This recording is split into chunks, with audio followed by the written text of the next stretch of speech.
इसमें ऐसा के केंद्रीय अध्यक्ष नेहा जी आई हुई हैं। इनसे बात करते हैं, जानने की कोशिश करते हैं। शुक्रिया। यहाँ जो प्रदर्शन चल रहा है, इसमें आज शामिल हैं। क्या लगता है कि ये भी एग्जाम होगा?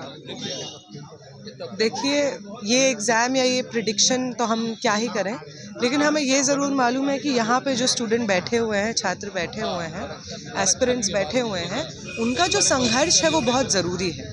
आज के समय में जब नीतीश सरकार, बिहार पुलिस और ये जो तमाम नेशनल मीडिया चैनल्स हैं, इन सब का साझा दमन यहाँ के स्टूडेंट्स झेल रहे हैं। नीतीश कुमार को अच्छे से मालूम है कि यहाँ पे स्टूडेंट बहुत लंबे समय से बैठे हुए हैं। उनकी विधानसभा में उनको ये बात बार बार उनके खिलाफ उठाई गई है कि यहाँ पे जो स्टूडेंट्स री एग्ज़ाम की डिमांड कर रहे हैं उसको सुना जाए, उसको किया जाए, जांच की जाए। तो नीतीश कुमार को, सरकार को, एनडीए की सरकार को अच्छे से मालूम है। उसके बावजूद यहाँ पे स्टूडेंट्स इतनी ख़राब हालत में बैठे हैं, उसके बावजूद सरकार यहाँ पे आ करके स्टूडेंट से मिलना ज़रूरी नहीं समझती है। ये शर्म की बात है। सरकार का या किसी भी पॉलिटिकल पार्टी का काम ये नहीं होता है कि चुनाव से पहले आप आ करके झोली फैला करके वोट मांगे और चुनाव के बाद जो भी स्टूडेंट आपके या जो भी जनता आपसे सवाल पूछे आप उस वक्त गायब रहें। आपका काम होता है जनता की सेवा करना। और आज जब इतनी भारी मात्रा में इतने सारे स्टूडेंट्स प्रोटेस्ट पे हैं, प्रोटेस्ट कर रहे हैं, लगातार बोल रहे हैं कि री एग्ज़ाम होना चाहिए, तो आप यहाँ पे नहीं आ रहे हैं। सीधा सीधा ये बात है कि आप उनके दर्द में, वो जो संघर्ष में है, उसके दोषी हैं। आप जो भी उनके साथ आज यहाँ पे हो रहा है, जो भी जॉब इनसिक्योरिटी वो झेल रहे हैं, आप उसके दोषी हैं।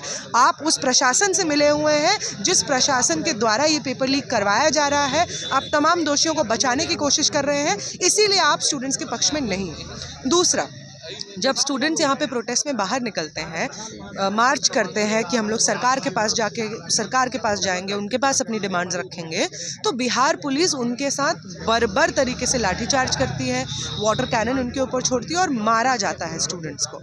कोई भी पुलिस सरकार के ऑर्डर के बिना कोई कामकाज नहीं करती है। तो नीतीश सरकार, जिसको संवेदनशील होना चाहिए, एनडीए की सरकार, गठबंधन जिसको संवेदनशील होना चाहिए यहाँ के छात्रों के प्रति, वो अपनी पुलिस के द्वारा यहाँ पे छात्रों को पिटवाती है। और ये जो नेशनल मीडिया चैनल्स हैं, आज तक जी न्यूज़ जैसे चैनल्स हैं, वो यहाँ के स्टूडेंट्स के बारे में मिस इन्फॉर्मेशन फैलाते हैं, फेक न्यूज़ फैलाते हैं कि यहाँ के कुछ चुनिंदा स्टूडेंट बैठे हुए हैं जिनको पैसा दे करके बेच दिया गया है और ये पॉलिटिकल मोटिव है। इतने सारे स्टूडेंट्स हैं जो उस दिन गांधी मैदान में जमा हुए थे, इतने हज़ारों स्टूडेंट जमा हुए थे, वो सारे स्टूडेंट्स ऐसे हैं। ये जो आपकी मतलब टेंडेंसी है कि जो भी इस पूरे हिंदुस्तान में जो भी आपके बारे में बोले कि ये पेपर लीक हो गया है, हमें इसका न्याय चाहिए, कोई किसान बोले कि हमें अपनी फसल का सही दाम नहीं मिल रहा है, हमें न्यूनतम एमएसपी आप इंश्योर करवाइए, कोई महिला बोले कि लगातार यौन हिंसा की चीज़ें, हमारे साथ यौन हिंसा हुई है और जिसने यौन हिंसा की है उस बृजभूषण शरण को आप जेल में डालिए, उसके खिलाफ आप कार्रवाई कीजिए। तो वो महिला, तमाम तरीके के स्टूडेंट्स जब बोले कि हमारी फ़ीस बढ़ रही है, उस फीस को आप उस फीस पे लगाम लगाइए, बढ़ती हुई फीस पे। ये तमाम सेक्शंस जो भी अपनी डिमांड्स मांगते हैं, अपने हक के लिए आवाज़ उठाते हैं, उनको एंटी नेशनल घोषित कर दिया जाता है। ये बोल दिया जाता है कि ये तो राजनीतिक तौर से बिक गए हैं। ये बहुत ही घटिया राजनीति है। वो जनता जो आपको वोट दे करके सत्ता में भेजती है, वो जनता जब तब आपसे सवाल पूछती है, आपसे अपने हक की मांग करती है, तो आप उस जनता को ही बेवकूफ़ बनाने में लगे हुए हैं। आप उस जनता को देशद्रोही बताने में लगे हुए हैं, उस जनता को बिका हुआ बताने में लगे हुए हैं। इन तमाम चीज़ों को झेलते हुए आज यहाँ पे स्टूडेंट बैठे हुए हैं। हम उनके साथ सॉलिडारिटी में हैं, उनके तमाम डिमांड्स और उनके साथ, उनके संघर्ष के साथ सॉलिडारिटी में है। और पूरे देश भर के स्टूडेंट्स इस वक्त बीपीएससी के अभ्यर्थियों के आंदोलन को, संघर्ष को देख रहे हैं और उससे प्रेरणा ले रहे हैं।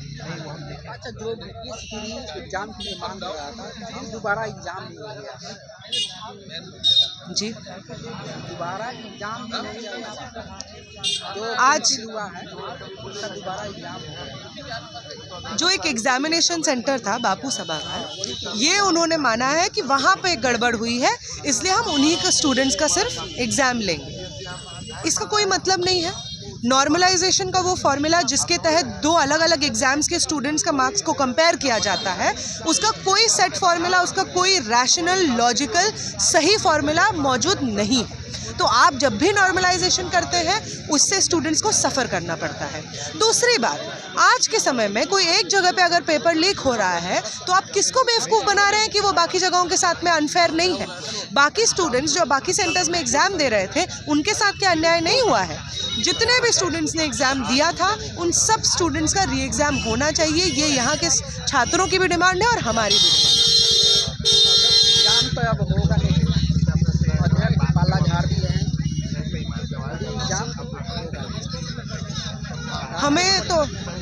हमें ऐसा नहीं लगता है कि री एग्ज़ाम नहीं होगा, क्योंकि हमें बहुत अच्छे से याद है कि वो मोदी सरकार जो उस वक्त मतलब मेजॉरिटी में थी, मेजॉरिटी उसके पास वोट्स था और वो वहाँ पे सत्ता में बैठी हुई थी, वो सरकार जिसने न जाने कितने किसानों पर गोलियां चलाई, कितने किसानों के साथ लाठीचार्ज किया, उनको बंद करके रख दिया, कितना बदनाम किया, ये बोला कि इनको अमेरिका से पैसा मिलता है, रूस से पैसा मिलता है, चाइना से पैसा मिलता है, उन किसानों ने इस सरकार को झुका दिया था।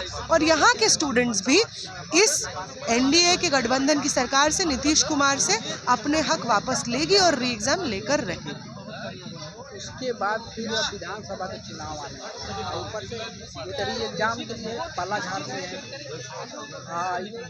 नीतीश कुमार की अभी प्रगति यात्रा पर निकले हैं।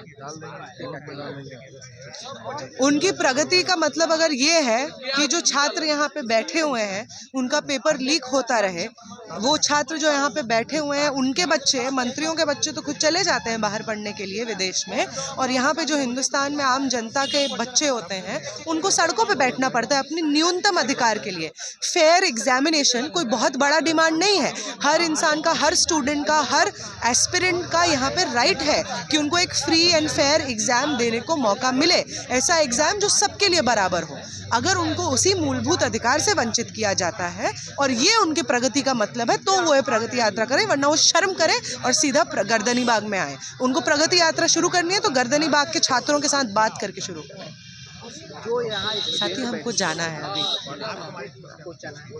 जो यहाँ लोग बैठे हैं, जो बोलते हैं कि किसी के सपोर्ट में बैठे हैं, जो नेता लोग हटा रहे हैं,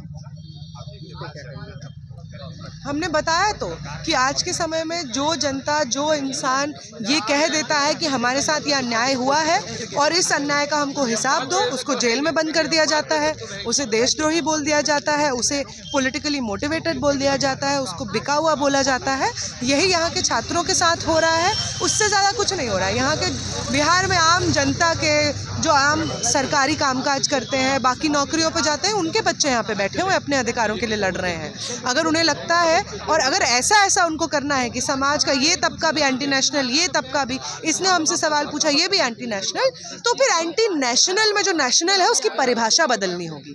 जो लोग सत्ता में मंत्री बैठे होते हैं वो नेशन नहीं डिसाइड करते हैं, देश की जनता नेशन डिसाइड करती है। और अगर देश की जनता कह रही है कि सरकार ने जो किया है वो अन्याय किया है, तो वो सही है और वो एंटी नेशनल है जो सत्ता में बैठे हुए हैं।